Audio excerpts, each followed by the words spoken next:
I'm Dave Robertson, founder and head designer for Gig Harbor Boat Works. And to date, I've designed all, 8 models we have now. But even though we have 8 models, there's always been a hole in the line of boats.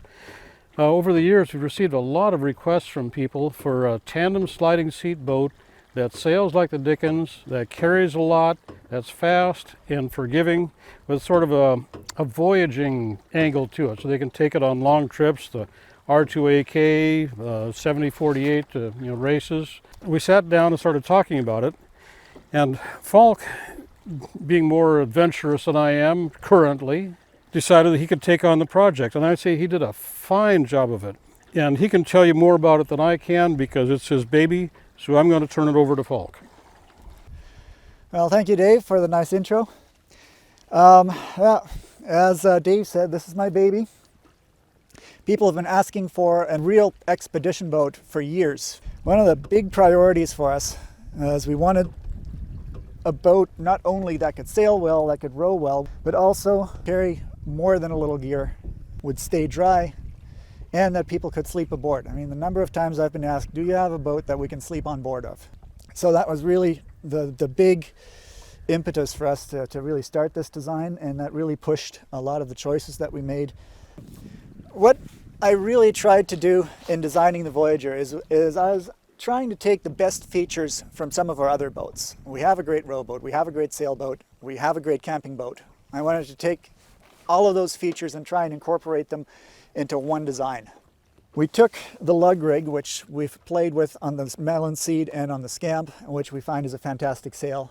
Again, modified it a little bit, learned from our experiences on the other boats, and I think we came up with a really exceptional sail here. The tandem sliding seats on the melon seat are fantastic, so we tweaked those just a hair, improved on them a little bit, and we incorporated them into this boat. We really liked the storage options that we have on the scamp, so we incorporated those into this boat. Likewise with the raised floor that came from the scamp, which helps with keeping the cockpit dry. And just generally the more open space that we can find in the Jersey skiff, try and maintain that a little bit. And we ended up with a boat that really seems to hit that sweet spot. The traditional sail rig that people are used to is a sloop rig. That's got the triangular foresail, it's got the triangular mainsail. It's a very nice rig, it's versatile, and if you know what you're doing, you can tune the bejeebus out of that and get it performing to incredible levels. But that takes a lot of time, effort, money, and dedication to get there. At a simple level where we're operating at, just a recreational boat that's quick and easy to rig and quick and easy to learn, a lug rig like this works just as well, and it takes a third of the time to set up. I think we timed ourselves today at about 12 minutes from pulling up to the boat launch to splashing down with the sails up. The sail rig is about 100 square feet, and it's just so much fun to go out and play with it. There's several reef points for us for nastier weather. Today we had it out in 15 knots of wind with no reefs in, and it was fun and it was comfortable. So I think we've got a winner here. The lug rig, being a single sailed, has the mast for it further forward, which works in our favor because that leaves more of the cockpit available for it. We've got 2 sliding seats in there, so when 2 people want to go for a row, we can do that. And we can do that without interfering with the mast step or with the mast step interfering with the seats. From the back end of the daggerboard trunk to the back bulkhead right here is something like 6'4" which is enough for a person like me at 6 feet to stretch out comfortably if I wanted to camp on board. Say I was cruising in the fjords of Alaska, for example, and there wasn't a beach for me to land on. I could drop an anchor and unroll my sleeping bag and just sleep on board the boat and be perfectly comfortable. It's wide enough that I have plenty of elbow room, and it's long enough that I'm not hitting my head or my toes, and I'm perfectly stable and comfortable in the boat. As far as storage goes, the hatches are close to 6 feet long, and it's got a lot of voluminous space that we can use for whatever you want. There's a large bin, one on each side. We've got a good size hatch here with ample storage underneath that. There's additional storage underneath the floor. This particular boat doesn't have it, but you can have a big rectangular hatch in the floor that allows you to store some of the dirtier items, some of the bigger items, a good place for an anchor or for your mud boots that you don't necessarily want to throw in the same compartment as your sleeping bag. Another thing we wanted to do is we wanted to improve the foils a little bit. What makes a boat go to windward really mostly happens below the water. So we designed from scratch a new dagger board, and this one is all fiberglass, and we built that with a vacuum infusion. It's a lightweight, it's strong, it's incredibly efficient, and just really easy to manage in this boat.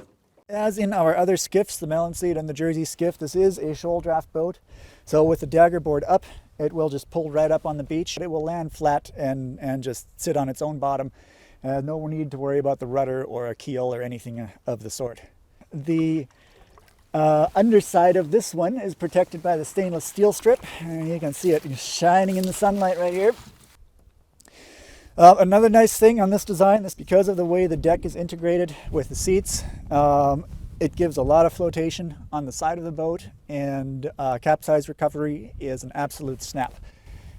And we'll be doing a little bit of that in a few minutes here to show you just how easy it is to get the boat back up.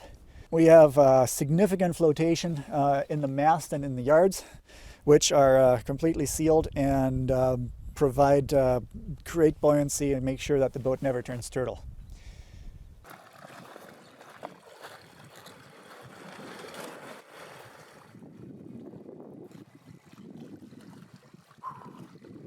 That's good. Notice how the mast floats back up. Good amount of buoyancy there.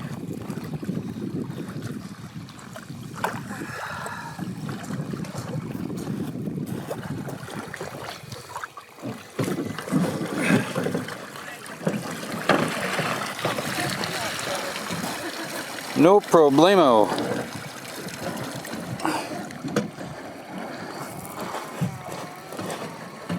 And we're back. So, as you can see, not a whole lot of water here, and it's raining quickly. We've been working on this boat for close to a year at this point. Started last October, and it's been ongoing ever since. It took a lot more work than I was expecting or hoping for, I'll be honest, but I think at the end of the day, we built a hell of a boat. I think we made a very comfortable boat. It's a lot of fun to sail. It's a lot of fun to row. You know, you can feel safe and secure in there even when the wind's gusting. And once you get out on the water and things get a little bit rougher, it's still a very comfortable boat.